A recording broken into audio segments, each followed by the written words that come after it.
بسم اللہ الرحمن الرحیم۔ السلام علیکم۔ ہر چیز کی طرح ہم بھی بحیثیت پاکستانی اپنے ملک کے بارے میں بہت زیادہ منفی ہو چکے ہیں۔ ہم کبھی بھی کسی چیز کا مثبت رخ دیکھنے کی کوشش نہیں کرتے ہیں کیونکہ وہ نہیں چاہتے کہ ہم اسے معلوم کریں۔ میرا مطلب ہے کہ وہ ایسا کیوں کریں گے؟ ہماری سرزمین ہر چیز سے اس قدر مالا مال ہے کہ کوئی بھی اسے پیار کر سکتا ہے، اور یہی آخری بات ہے کہ کوئی بھی غیر میرا ہاتھ چاہتا ہے جو آپ کے ذہن کو اڑا دیں گے اور آپ کو احساس دلائیں گے ہم اپنی وجہ سے ایک خراب حالت میں ہیں۔ ہمارے ملک کے پاس وہ سب کچھ ہے جس کی اسے ضرورت ہے، اور اسے دنیا میں بہترین ملک کہا جائے۔ دنیا کا سب سے چوتھا بڑا broadband internet system Pakistan میں ہے۔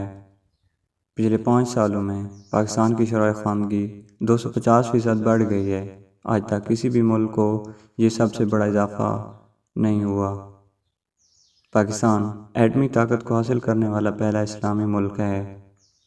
پاکستان سے تعلق رکھنے والا بابر اقبال صرف نوجوان مائیکروسافٹ سرٹیفائیڈ پروفیشنل نہیں ہے، بلکہ وہ دنیا کا سب سے کم عمر وائرلیس نیٹ ورک ایڈمنسٹریٹر اور ویب پروفیشنل ایسوسی ایٹ ہے۔ پاکستان کے پاس دنیا کی 6ٹھی بڑی فوجی قوت ہے۔ پاکستان کا قومی ترانہ دھن دنیا کے سر فہرست 3 دھنوں میں سے پہلے نمبر پر ہے۔ دنیا کا سب سے بڑا ڈیپ سی پورٹ پاکستان میں ہے۔ پاکستان میں دنیا کے تقریباً 50% فٹ بال کھیل بنائے جاتے ہیں۔ پاکستان دنیا میں تربیت یافتہ پاک فضائی کے پائلٹوں میں سے ایک کے لیے قابل ذکر ہے۔ دنیا میں سب سے بڑا انسان ساختہ جنگل پاکستان میں ہے۔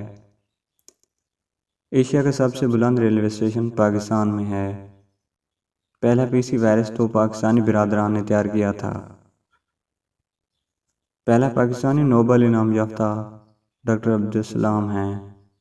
آبپاشی کا سب سے بڑا نظام پاکستان میں ہے۔ نصرت فتح علی خان 20ویں صدی کا دنیا کا بہترین قوال قرار ہے، جسے لیجنڈ کے نام سے جانا جاتا ہے۔ کا 7واں سب سے بڑا پول آف سائنسدان اور انجینئر ہے۔ ایئر کمانڈر MM عالم مرحوم کے پاس 1 منٹ میں بھی کم 5 طیاروں کی فائرنگ کا عالمی ریکارڈ ہے۔ دنیا میں سب سے زیادہ پولو گراؤنڈ پاکستان میں ہیں۔ دنیا کا سب سے بڑا ambulance network ED ambulance network ہے۔